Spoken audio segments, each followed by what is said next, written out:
Hi, everyone. Welcome to this new episode of Table 21. Thanks for joining us today.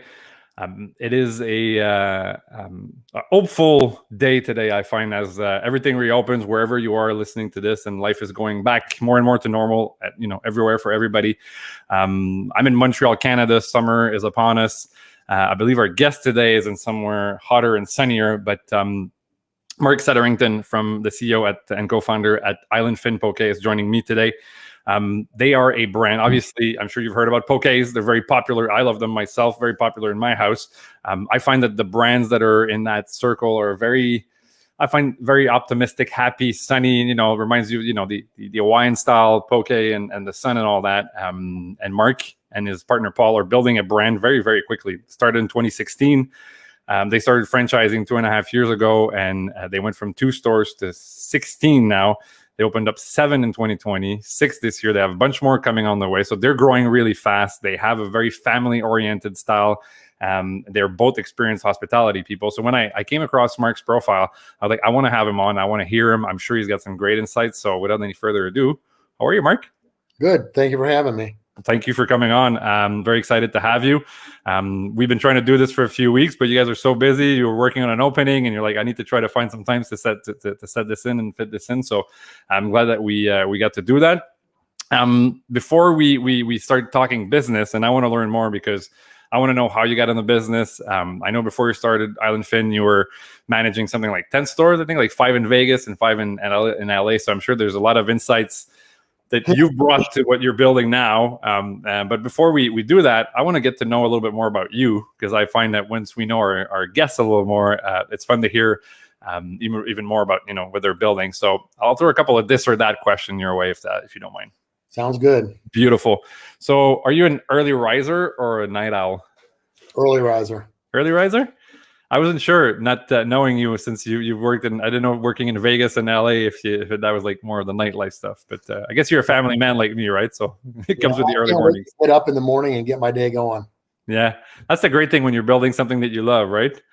I've been working on my business, with Piecemeal for 2.5 years, and I can't wait to for Monday. Somebody asking me last week, what's your favorite day of the week? And I was like, Monday. I can't wait to hit the work and go back to helping the people we're helping and growing. So that's great.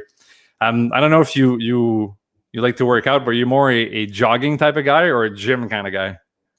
Definitely gym. I only run if I'm being chased. Exactly. Yeah, I like to lift the heavy stuff and leave the cardio to others. Huh? Are you more burger or tacos? I'm sure you're more poke, but oh man, can I have tacos as an appetizer and a burger for my meal? I love your style. Are you more Netflix or YouTube? Netflix. Netflix. Any good series you're watching right now? Oh, I am held hostage by my wife, and she's watching the originals. And yes, I'm a weird husband. I let my wife have the remote control, so we're watching the originals right now. I let my wife have the remote control, right? Happy mammy makes a happy daddy, right? So. Oh yeah. Smart man. Are you more chips or ice cream? Ice cream. Ice cream. Beach or mountain? Oh man, that is tough. That's a tough one, huh? I do like the beach. Yeah, I'm guessing with your concept too, right? It relaxes me. It's very chill. Yeah, that sound of a nice poke on the beach with a nice sound of the waves there. Oh yeah. You're more tea or coffee? Definitely coffee. Coffee. I need that fuel. I'm sporting, my little sister brought me this beautiful Tigger mug because she finds I'm a little overbearing like him. So I'll have a sip of that. Well, thanks for doing this or that with me. Great to learn more about you. Mark, I'm curious to know, like I said, you have a long experience in this business. You met your partner, Paul, I get like almost 17 years ago while you guys were working together. You managed a bunch of restaurants. What brings Mark to the restaurant business? How does that get started? Well, every job I've held since I was old enough to work has been in restaurants. So I went to Michigan State University, got my degree in materials management. And when I graduated college, everywhere I applied was looking for people with experience. Well, my experience was in restaurants. So I took my first real manager job at a company called The Ground Round in my hometown of Grand Rapids, Michigan. And I've never looked back. I 100% would not do anything else. I love what I do. And I think that having someone come into your restaurant, you're entertaining in your home, right? Who doesn't like to have people into their home? And that's the way I treat every guest in my restaurants. And I love it. And unfortunately for me, I have one of my daughters is hooked. And one of my daughters is, she's working with us, but she's just putting her way through college. This isn't the life for her, but Taylor, definitely the life for her. And so your one daughter wants to work with you guys and do that long term? Oh, for sure. Yeah, she's hooked. That's really cool.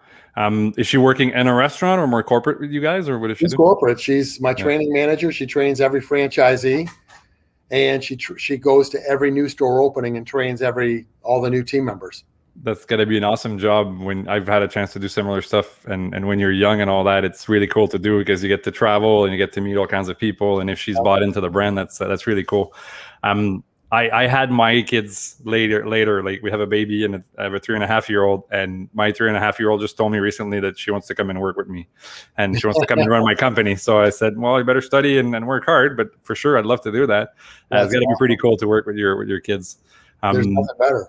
Yeah. And what you said, like how much you love this business. I hear you, like you tell me that and I basically get goosebumps because I'm so passionate about it too. But what is it that you love the most? Well, like you said, like it's basically it's entertaining, people and creating an experience. But what's the element that drives you the most or that excites you the most about hospitality?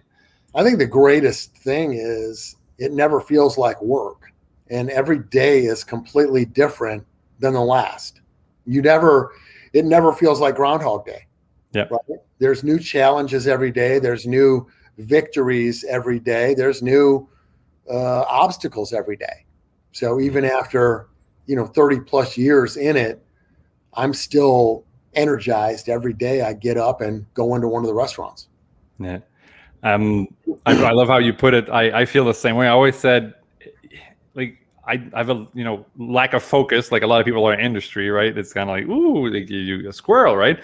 But you can please a guest, create a great experience for them, and then the next 2 guests or 4 guests behind them, they don't know that you were that great, right? Yeah. So it's not Groundhog Day. You have to create that experience every time, right? And to me, that was always a challenge, is that I'm only as good as my last guest that I impress or for whom I created a great experience. So it never, even though it is Groundhog Day, it's reopening the restaurant, doing the prep, but they don't know how great you were yesterday or an hour ago. So I love that you always want to like recreate that amazing atmosphere and that experience. So tell us about Island Fin. How did that come about? You've been in industry working for others for a long time.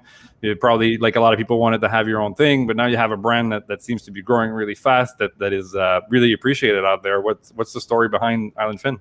Well, the crazy thing is, this is not what we were going to do. We were going to have a couple of restaurants and work with our kids and be bums. And when we opened Winter Springs, it just it really took on a life of its own. So we were approached, we were asked if we'd ever considered franchising, which we had not.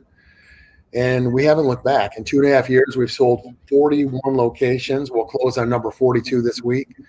We have 16 open. We'll be 25 by the end of the year. So we want everybody to have this experience. And it's because, bias or not, we think the experience is special. It's not about the food, just about the food. It's not just about the experience. We want it to be the whole package. Yeah. The buildings are super cool. You walk in and you've got, the Jack Johnson on the music playing. You've got surfing on the TVs. You're just, it doesn't matter. Our busiest restaurant is in Worcester, Massachusetts, right? So middle of wintertime, Jim is crushing it because people come there for an escape, and it's fantastic. So yeah, you're in the cold of winter, and then you walk in there, and it's like you're traveling in summertime. Yeah. Yeah. And what do you think makes people, like 42 in a matter of like 2-3 years? What do you think makes people buy in so much to what you've created? I think they can. We figure it out in discovery day, right? You go through the whole process. The sales process is probably, anywhere from 45 days to 90 days. But then when you come to Florida for the discovery day, we can tell, and you can tell, right? We can tell if you're going to fit with us, and we can tell if we're going to fit with you. But when you come in and you get that Island Fin experience, and you see the kids, you get a full service experience in a fast food restaurant. We carry the food out to the table for you. We pre-bus, we refill beverages. Every guest gets a Dole Whip sample. So I think it resonates with people because, number one, the food is amazing, but it's so simple. We have 2 or 3 team members working at a time. So the fortunate thing for me, knock on wood, is I'm not dealing with all of the headaches that my friends and colleagues are in restaurants. Trying to staff a restaurant right now is probably the worst thing I can imagine. Well, we just don't need it. We have, 10 people on a team, and mostly high school kids and mostly first-time jobs. All you have to do to work for us is smile and have a positive attitude. So we can train you the rest. That's amazing. And if you can elaborate a bit, I love it, because a lot of times people, I've done consulting before for years, and I try to tell people, like, set yourself up to win, right? Make it simple. And it sounds like you guys have done that in many places, right?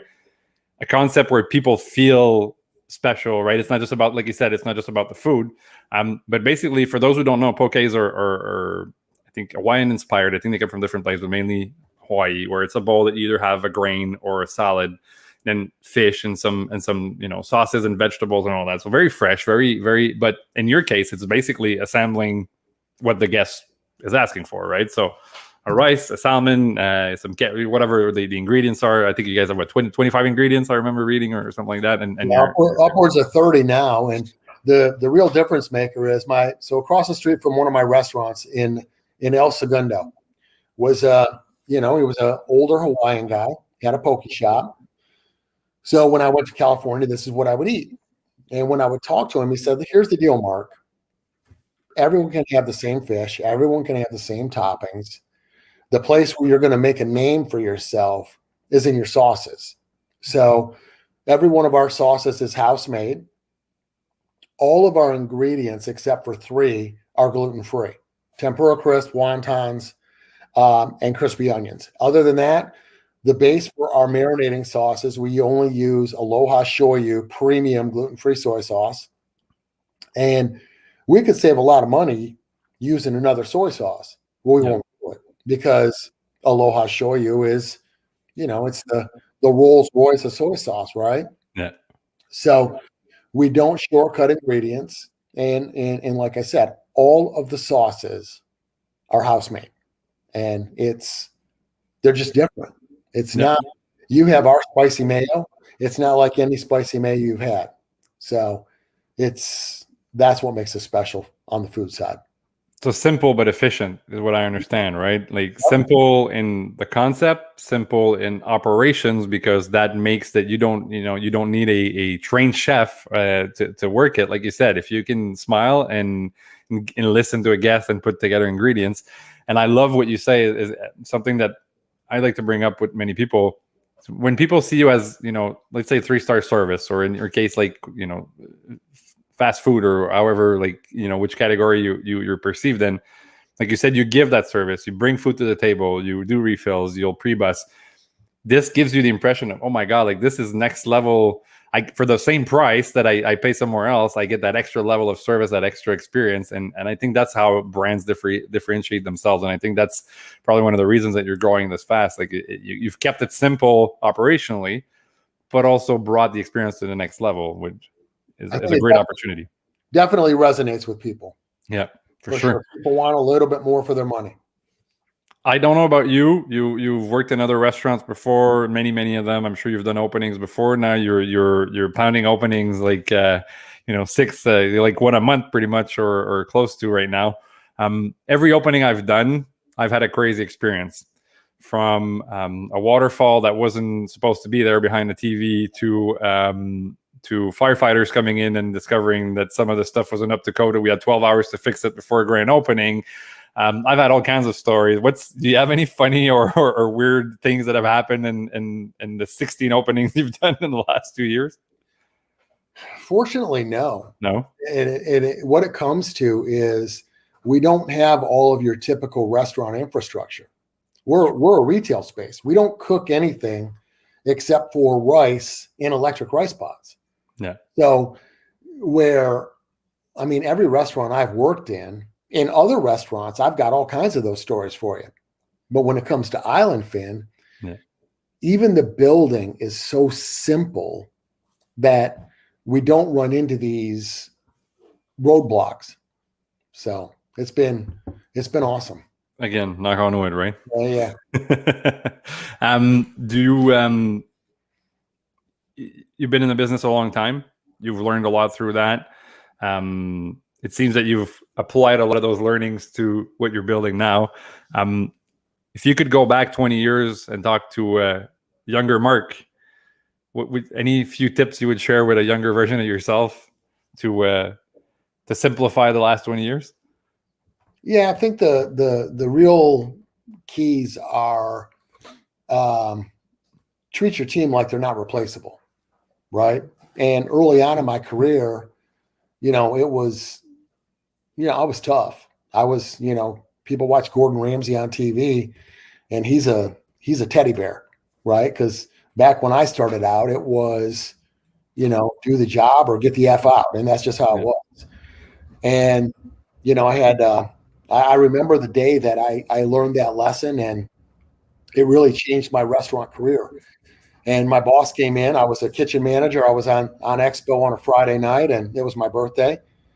And he brought me a bag, and the bags had a book in it, and the book was called Brutal Bosses. And I never read the book. I didn't have to read the book. The fact that Mark brought this book into me and cared enough about me to just say, yo, Mark. And the way my career has gone since then is amazing. So those are the kind of things I'm trying to instill in our team and my kids and whatever, because, the old saying, you get more bees with honey or more flies with honey or whatever it is. And it makes a huge difference, and people aren't replaceable. Right. Yeah. And you don't want to live your life that way, because everybody is valuable. For sure. That empathy, and that's where a lot of leaders or managers that want to become efficient leaders sometimes have opportunities that they lack that empathy. And yes, we're business, and yes, we want to get things done, but they're human. People are humans first, and when you help them grow and you want to work with them, and you're happy that they're part of your family, that makes a huge difference for sure. What are some of the things that you try to share with them that you obviously, I grew up and I got trained as a kid with that, are you allergic to the rag, and why won't you clean? And really the cracking the whip and all that. But for most of the newer generation, it wouldn't work anyways, right? They want to be motivated. They want to be part of the solution and all that. But how do you approach it? Even, with your kids or with your one word that strikes me with your brand is family, right? It says it like on your website everywhere, like we build this as a family, and we treat, our franchisees, our guests, everybody like family. But how do you think in that approach that you've changed without reading the book, but what are some of the things that you try to do in elevating everybody? Well, I think the big thing is we get our franchisees to understand that their guests or their team members are an extension of them. So the way that they treat their team is the way their team is going to treat the guest. So if you hammer your team all the time, clean this, do this, whatever, how happy are they going to be to serve their guests, right? Our restaurants are spotlessly clean, whatever, but you can do it in a different way. It's not being a hammer, right? Yeah. So you have to treat your team members just like they're a guest in your restaurant. Yeah, I love that. I forget who it was, but I think it was Jim Sullivan, who was appreciated the keynote speaker and restaurant guy in the U.S. And I think it was him, but he used to say, your first guests are your employees. And I've always applied that as that they go home and they talk about you to their families and how they feel and how they talk about the brand, right? Everybody's always talking about work, right? So how they feel about the brand and how the people around them feel about the brand. Even if you have 10, 20, 30 employees, they talk about you to 10, 20 people around them all the time. So there's 200-300 people who hear about you and your brand all the time, or your business. So I love that when you start with them, like you say, they're the one that are dealing with your guests and serving your guests. So that has a huge impact. So, well, the fact is, then when you need a new team member because someone went off to college, and you send it out in the group text, hey guys, we're looking for somebody for nights, their friends are fighting for a job. Yeah. So it makes your life much easier. For sure. And I'm sure as well, as you're saying, you tell your franchisees that you know, how they treat their team will impact, you know, the guests and the experience. But I'm sure that has an impact in how you pick franchisees, right? Oh, for sure. For sure. I was doing an interview with somebody recently that they have 160 outlets in like 6 countries. And one of his lessons that Pino was sharing that he learned is that sometimes, even though the franchisee is going to perform well, there's some people where, you know, his red light was telling him, yeah, maybe not the right person to work with us. And he said, I should have listened. But, you know, when you're scaling, you're growing fast, sometimes maybe you're like, oh, maybe it's just me, I'll let it slide. But that he regretted certain decisions. And now if it doesn't fit, like you were saying, if it doesn't fit the values of the brand, like it's not happening, right? That's a fact. Yeah. There's a lot of myths about our industry, and it seems that in what I hear you building now, you're trying to. I guess the best way to fix stuff is to make sure that you plan ahead and that you set up things in advance. But is there a common myth about our industry that irritates you or that you like to debunk? That there's some common things that people believe about our industry. But it sounds like you're trying to tweak a lot of them anyways in the brand that you have. But I think that a lot of times, you know, people just think that what we do is easy and that anyone can do it. Mm-hmm. And I mean, I guess anyone can, but the fact is you have to attack this like you would anything. If you're a doctor or if you're an engineer, I mean, you go to work and you give it your best every day. It's not, you don't mail it in, right?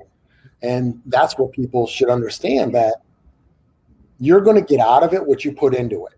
And if you give it half of an effort, you're only going to be halfway successful. So, well, for sure, it's not just about showing up, right? It's about doing it at a higher standard of excellence and making sure that we achieve stuff. You've worked from what I understand, for independents. You've worked for chains before, and now you're building your own.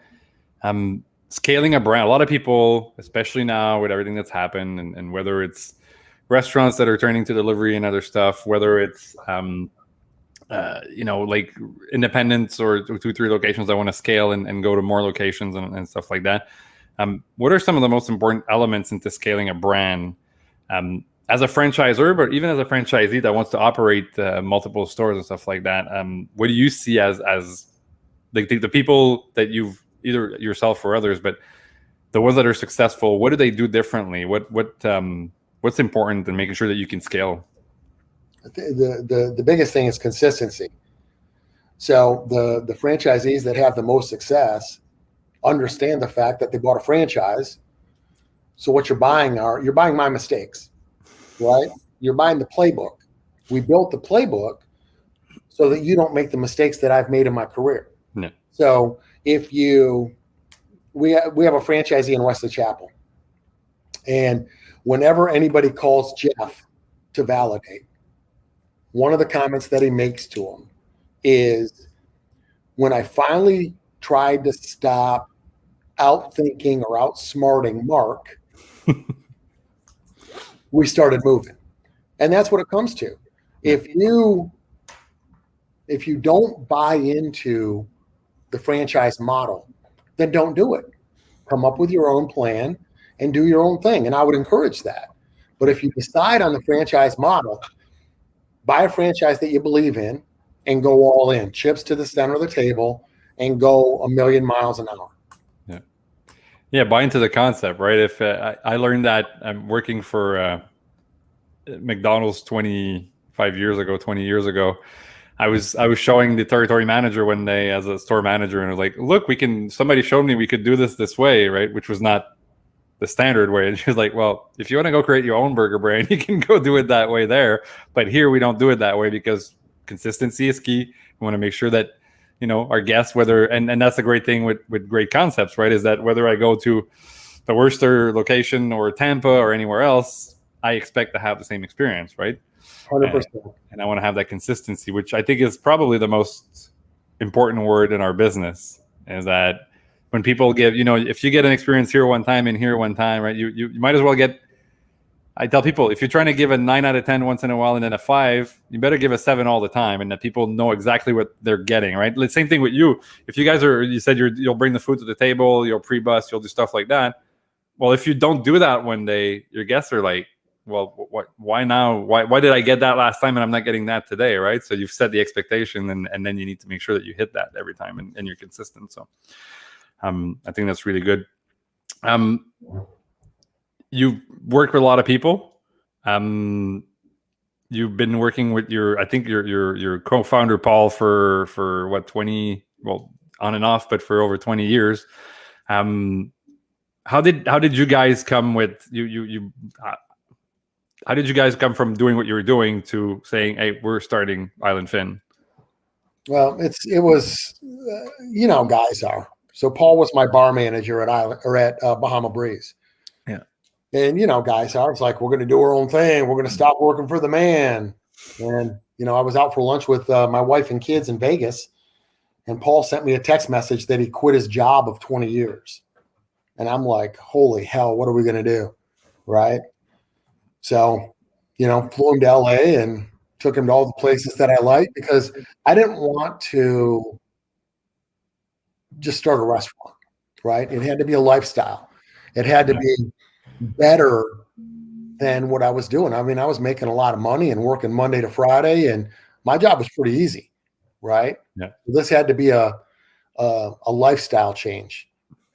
And that's what we did. And, these things, they cost you, right? And like right now, Paul's not in the operations anymore. He's, doing his own thing. He's still a shareholder and my co-founder, but, these things take a toll. Yeah. But it doesn't mean we're not moving forward. And Paul's not rooting for us, because he's still, like I said, he's still a shareholder and wants us to be successful. But, hopefully one day the friendship will be back where it was and whatever. But I mean, he's part of the DNA of what you've built, and it was you guys' idea that built that and brought it together. So I mean, that's something, right? Like the infancy of this came from you two guys. I'm sure that I've had a lot of people that have great influence on me in my career.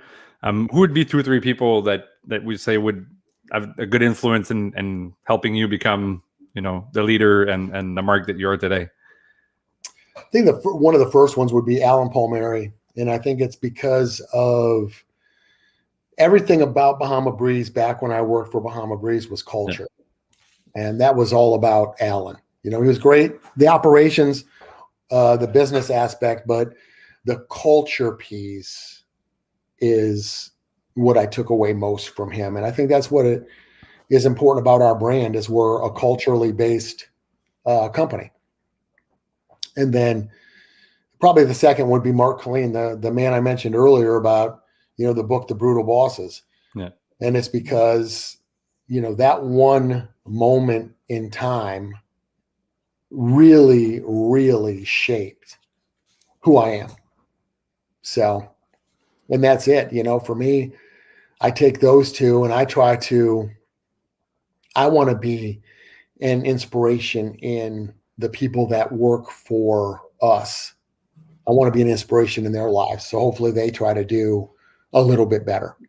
Yeah, that's amazing. And it's crazy how some people that have influence on us, sometimes it's at the moment, I'm sure, when Mark gave you the book, Brutal Bosses, maybe he didn't know, for sure he didn't know the impact that he would have on you long term, right? He was trying to help you in that moment, in that situation, because he saw an opportunity for you and he's trying to put a message through. But it sounds like it had such a huge impact on you long term and into building and creating, what you're doing today. So I like to remind myself of that, but also remind, other leaders that are around me that you never know the impact you have on people. And I had a chance 5, 10, 15 years after doing something with the people, when they come back to me and they say, when you told me this or you did that, like, I still remember that to this day, and I apply this in my work. And I'm like, wow, like, I never thought when I was 25 years old running, McDonald's, that I was doing stuff to, telling stuff to 16, 17-year-old that now they're 35 and they're like, man, Chris, that's such an impact on me, right? Which is so great to see, like, how long-term we underestimate that little ripple today has a huge impact on these people. And that's what I love about what you're saying about family and how you're building the culture and all that. Culture is a word we hear a lot. Not everybody, a lot of people use the expression, but I don't know if everybody understands really what it means or what it is. But how do you define culture? What is culture for you? I think that everything comes down to, you can't be disingenuous. You can't. Every restaurant we have has a 4-foot board that says "No friends, just family, Ohana," and it's because it's a belief. It's not a sign. It's not a theme park. It's every guest that comes in the restaurant should get a warm welcome greeting, and when they leave, they should get a fond farewell, just like a guest in your home. And that's how you need to treat them. I mean, when somebody comes to your house, they knock on that door, do you yell at them, come in? Or do you get the door, you walk them in, you offer them something to drink, whatever. And that's what you want. You want these people to be a guest in your home. And it can't be, you can't fake it. You can't fake it. It's got to be in here. And we try to figure that out at the Discovery Day process, because there's got to be more. It's got to be, nothing we do can be transactional. I don't want to be a restaurant where people just come for the bowl and leave. Yeah, it's a lot about the values, right? And values that are transpiring, like, to the team and like you say, to the guests and to the experience. And I think that's the key to success for many people. So, well, for everything, but I think you guys seem to be doing that very, very well. What would you say in your career, what's your biggest failure, and what did you learn from it? I owned a bar in Queen Creek, Arizona, and put everything into it and greatly discounted how much money it was going to take to get past the bad reputation of the previous owner. So the rent was high,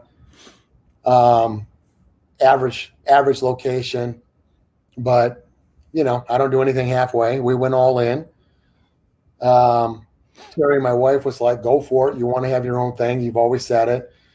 And we went in and we, put in a super good menu and whatever. And 18 months later, I had to sell it. Still paying for it, but whatever. You get up, you brush yourself off, and you go again. And when Island Fin came up, and we talked about it, there was not a moment of hesitation in my wife's voice, right? I mean, I'm like, okay, we're thinking about doing this, and she's like, go for it. I lived in Orlando for 6 months, 7 months before my family came out and got this thing rolling. And there's no looking back. And you have to be surrounded by the right people, obviously. But I don't think you can ever really be successful if you've never failed, because you don't know what that tastes like. And it doesn't taste good, right? But when you were a kid, you crashed your bike, and that's how you learn. You got up, you dusted yourself off, you got back on it. And I know that sounds really, elementary or simple, but that's exactly what it is. You have to taste defeat in order to really enjoy winning. For sure. A lot of people underestimate, I think, the need to experience, to fail, to move forward, to learn. You said it before, right? When you buy an Island Fin franchise, you're buying my mistakes, right? You're buying what you've learned working for others, working for Bahama Breeze, running 10 restaurants in Vegas and LA, opening a bar in Arizona. You've learned a lot through all of that, and it sounds like even in Arizona, right? The rent was high, location wasn't that great. A lot of times people are blinded by, and I'm sure that's probably you'd agree that, I don't know if you agree with that, but you get blinded by the dream, the idea. But you're like, you know what? If I took like a view, like an aerial view of this from even at that point, probably in your career, with your experience, you probably would have been, this is a shitty deal. I probably shouldn't be doing this. But you're like, I know what I'm doing. I can put something out, that's good, and I'll win. But if you had to counsel somebody else on that, you probably would have said, yeah, maybe you want to step away from it, right? It's so hard to do that. I have a really dear friend who one day told me, and we all know this, like, again, you were saying it's basic about the bicycle, but, if it's yellow, it's curved, and it smells like a banana, it's probably a banana, right? So trying to say it's an apple or an orange, it's a lot of times we try to, because we're focused and we're hard-headed and we want, entrepreneurs want to get stuff done. Sometimes it's kind of missing the obvious. So, I don't know how you guys handled that, but obviously with everything that's happened in the last year, a lot of restaurants had to pivot technology, with tech, especially with, online orders and delivery and all that. A lot of people talk about it. I think most operators hate them, but the third-party deliveries and all that, the Uber Eats, the DoorDashes, I don't even know if you guys use them, but a big no, a necessary evil. There's a lot of companies out there that are helping restaurants do their own thing online and all that. Like, how do you perceive that? Because I find you seem to be way ahead of the curve for a lot of stuff and keeping things simple and all that. And it hurts me to see so many restaurants kind of go in and even if they have to use them, not necessarily harness, anyways. But how do you see all that stuff? It's a necessary evil. I mean, really, we do online ordering and we do curbside pickup. And in the beginning of the pandemic, I mean, obviously everything shifted and it was all online ordering, third parties, et cetera. Yeah. So in order to combat it, we made up little cards and we put them in every Uber Eats order and said, hey, save 10% on your next order online and pick it up curbside. Yeah. So we would get a lot of people to trade out. I mean, I'm back to pre-pandemic levels of online ordering and Uber Eats. So we're back to normal. But, we beat up the third-party delivery companies and got our percentages, down to a more reasonable level. And as we grow, we'll get it down even further. Yeah. But they don't treat us as a small company anymore. So it's definitely, but it's people want convenience. So if you think you're going to go without Uber Eats, you're definitely going to cost yourself sales. Well, because you want a lot of people just go there, right? Whether it's an Uber Eats or DoorDash or whatever, but if they don't see your brand. But I love what you've said, and I think that's one of the smartest thing I've heard about it is that, and I didn't know what you guys were doing, but it is a necessary evil.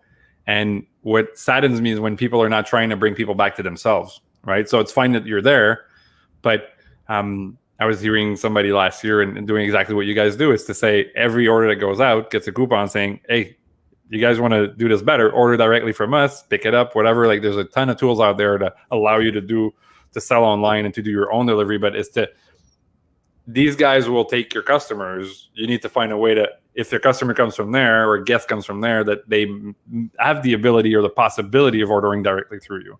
Not everybody will, but if they don't, then you're leaving money on the table. So I love that you're approaching it that way, and I think that's a smart way. It is a necessary evil, but there's probably a part of that guest base that you can bring back to yourself. So, I've seen you before do other interviews and do other stuff. If you're in my place, is there a question that you would like people to interview you to ask you that you've never been asked? Oh, man. Or what's a subject that you love that people never, approach with you maybe? I don't think that over the course of these interviews that you get my love of family. And the whole reason that we did this was so we could work with our kids. And now I've got my 19-year-old daughter runs one of our restaurants.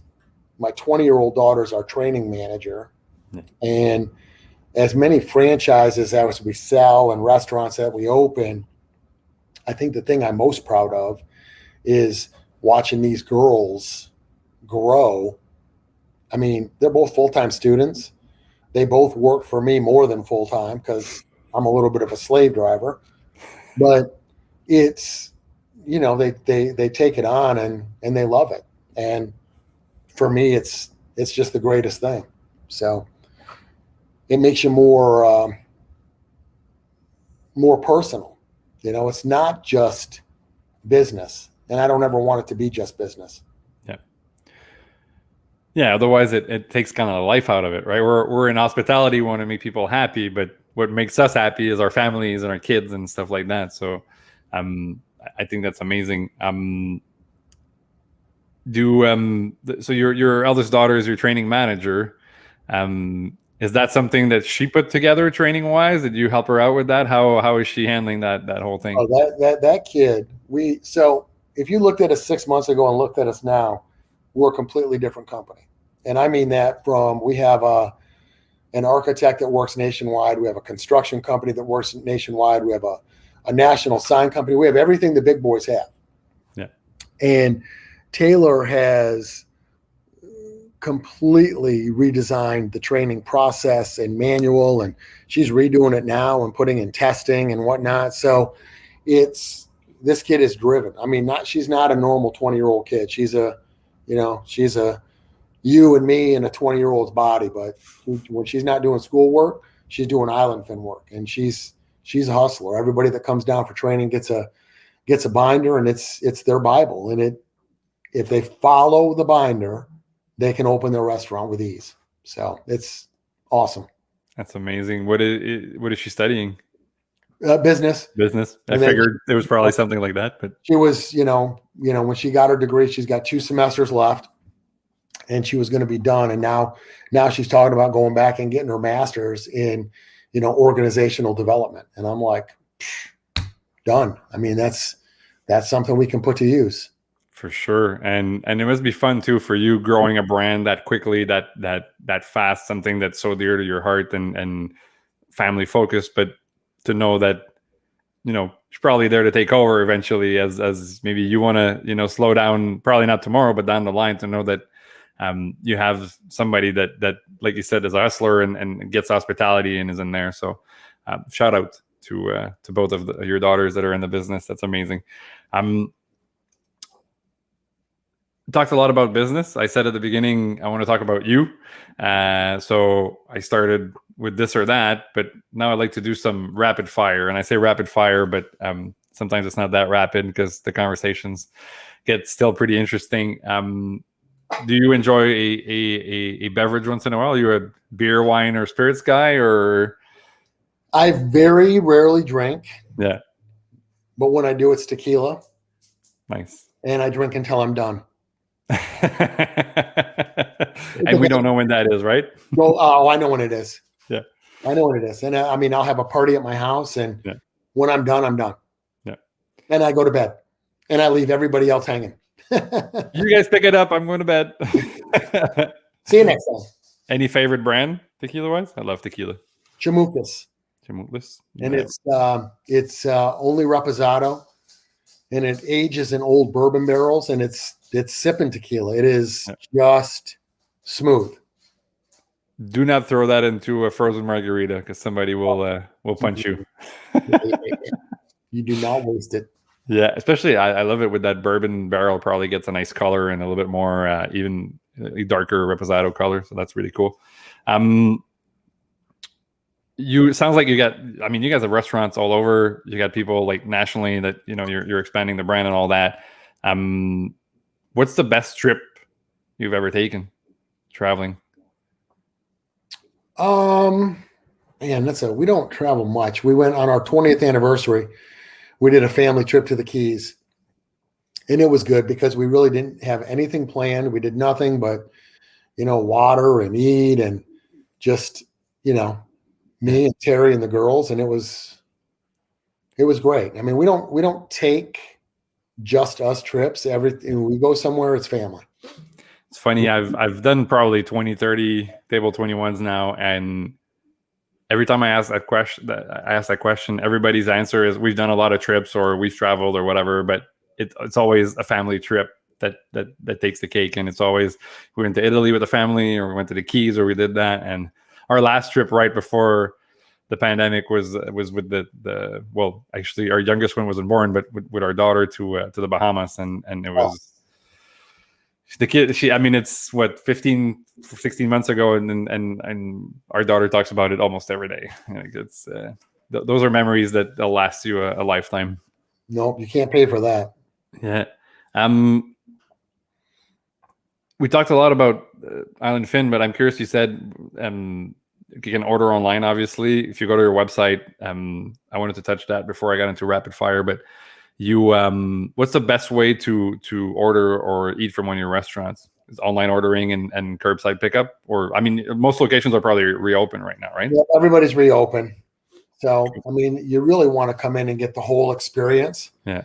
But if you're in a rush, the Toast Takeout app in whatever city that we're in is good and easy. And we're working on our own app right now. So stay tuned for that.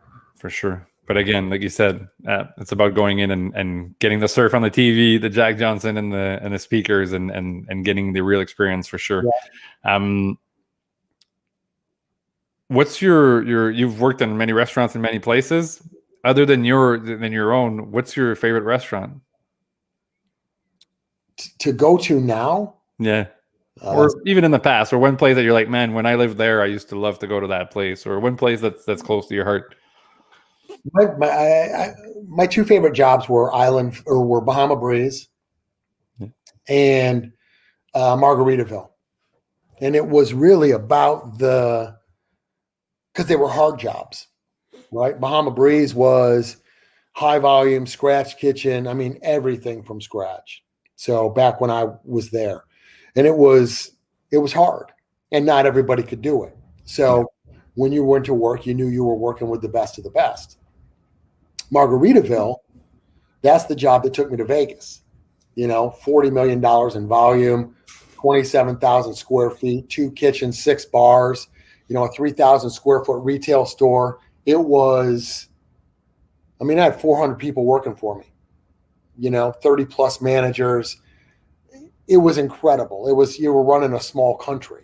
Yeah. So again, because it was hard. I don't know, man. I don't like easy. Yeah. Right. I like to be challenged. So well, you grow when you're being challenged, right? That's where you we grow, you move forward, you learn, you can get to the next level, right? If you're too comfortable, we see it all the time when people are in their comfortable shoes, there's not much growth happening, and we're actually, things tend to slow down. We're managing a place that big, very hard, I'm sure, even to touch base with all your employees, like even if you try to do, or you have probably departmental managers and stuff like that, but what are some of the lessons? I'm sure that now that you're scaling very fast with Island Fin, what are some of the lessons you took from managing a place that big to what you're building now? Well, everything's about communication. Yeah. I'm still in contact with a ton of my old managers, a lot of my old team members, and that's the beauty of Facebook and social media. But it's making it not just a job, right? So I wanted to know about their likes and dislikes and their kids and their families, because if we personalize things, we're going to do a lot better for each other, right? If I have a connection to Chris, I'm going to work harder for you. And if you have a connection to me, you're going to give a little more discretionary effort for me. And that's what it's about. Not just, I don't ever want it to be just work. So yeah. I always love the line that says, people don't care how much you know until they know how much you care. Yep. Right? When you care about them and you build that rapport, then it allows you to, whatever the size of the organization, but to build rapport and all that. So what would be 3 words that best describe you? Intense. Are you asking me, or what would people say? No, What do you see? Driven, and I think my energy. Yeah. I don't know you much, but that seems like a fair assessment so far from what I've seen. If you were on a desert island somewhere, and I say you can bring one album of music, one record, what would it be? Oh man, that's tough. That is tough. I'm old school. I mean, I listen to a lot of country right now. Yeah. I like Foreigner, Journey. I like the old school stuff. Yeah. And my girls can sing every song with me. So that's what I'm young, man. Train them young. I'm trying real hard to do that. I mean, you see the guitars, right? So I mean, I like my rock from the Beatles to Nirvana, and yeah. I'm so hopeful my daughter doesn't get in. I mean, she'll probably get there, but get into the whole I mean, she can get some pop, but not too much. I want her to. A lot of good stuff playing in the car these days. Trying to, like you say, train them young, right? Yeah. I mean, that's a question I ask everybody, and I find kind of foolish asking you that right now at the speed you're going. But I tell people, a lot of people are kind of negative on our industry. I think our industry is going to do amazing in the next 5-10 years coming out of this. But I ask people the next 3 years, are we opening restaurants or not? But I'll ask you that because you're opening 9 more this year. Well, here's the thing. We have a 5-year plan. It's on my shirt. And then I started buying shirts that didn't have it. Yeah. So you got it tattooed? Yep. And our 5-year plan is we want 100 restaurants. So we'll be 25, knock on wood, at the end of this year. Yep. I've already got 6 for the first 3 months of next year. And I want to open 20 to 25 restaurants next year as well. So I want to get to 100 restaurants. I want Island Fin to be the name when people think about going out for poke. I want them to be thinking Island Fin. Seems that you're well on your way to get that done and to go there. I mean, from opening a few stores at the beginning to going a lot faster now. I mean, you're on pace right now. You're doing 1 a month, and you're going to do more than 1 a month. You're going to do like 1.5 a month by the end of the year at the speed you're going. What's been the hardest thing for you? It seems, I mean, operationally, it's nailed. The concept is there. The atmosphere, like the whole operation side of it seems to be there. You said now you have an architect on a team and a construction team. What's the hard? I mean, I've done a lot of openings. I've worked for big brands. I've never had the opportunity, and it must be super exciting, to be honest, but I've never had the opportunity to work in a brand that's moving as fast as you are. What's the hardest thing of going that fast? I think that the big thing that we've learned is we take on infrastructure as we need it. Like, you're in a restaurant, you do just-in-time inventory, right? You don't buy stuff in to sit on the shelves. And we're doing the same thing with our infrastructure. So we know that come August, we'll be at a position where we're going to hire a marketing manager. Right now we use an agency. Yeah. So we have an agency that handles everything, because it makes no sense with 16 restaurants to have a marketing manager. Well, August, that makes sense now. So this person will work between us and the agency until we decide we don't need an agency anymore, and this person will take on more and more responsibilities. But I think the big thing for us is we're super self-aware. We know what we're capable of. We know what we're not capable of, and we're not going to let ourselves stand in the way of getting to where we want to go. Yeah. That's great too. When you know what's coming and you plan ahead, and you know that, by the time we achieve this, we're going to need that, and you can make the decisions. In your field, as you've been affected, like, I don't know, I know here, but you're in Florida, I believe, right? Yep. Like, the cost of construction materials has gone like up 30% here. I'm sure you guys have been affected. Has this been a big issue for you guys as you're growing, or? The last 2 restaurants went up about 20%. Okay. So it's some of it's materials, but some of it's labor, which is just, it's hitting everybody right now. Yeah. So I think it'll settle back down. I talked to Chris at Yellow Brick, and he's in the same opinion. He thinks another 3, 6, 9 months, but it is what it is for now. We got to get restaurants open. Yeah. I mean, I think, yeah, it is like even the real estate market is insane everywhere right now, and houses are selling, like 150, 200K above, like price that they were set. It's insane. So I think everything's going to calm down in the next 24 months for sure. Are you a reader at all? I know you said you didn't read Brutal Bosses, so do you read a bit, or? I used to. I don't take the time anymore. I don't. When I'm not working, I'm with the family, and at the speed you're growing, there's not much time for extracurricular activities, I'm guessing, right? Yeah. If you could have dinner with anyone, living or dead, who would you love to have dinner with? Oh, that's interesting. Living or dead? I don't know. I mean, I don't want to. I think that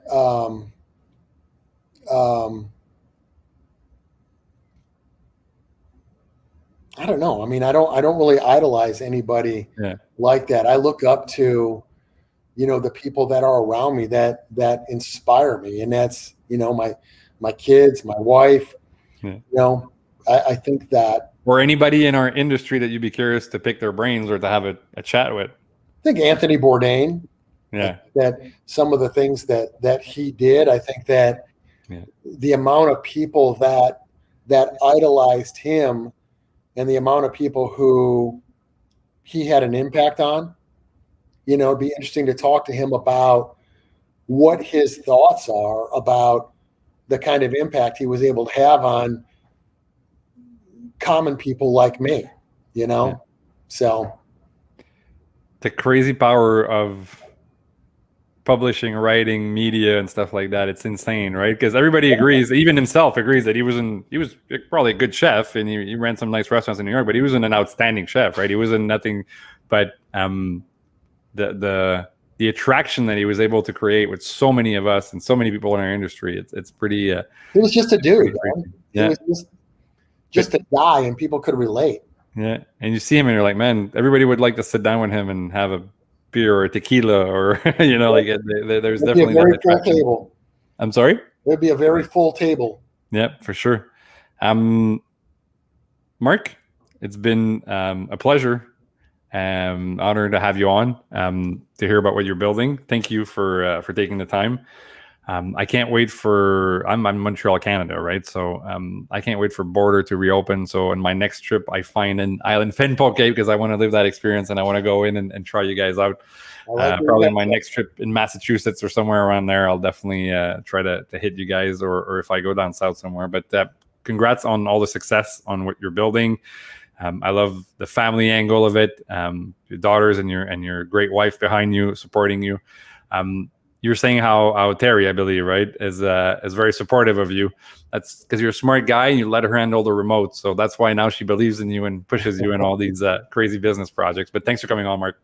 Thank you for having me. I appreciate it very much. Amazing. Bye, everyone. See you soon.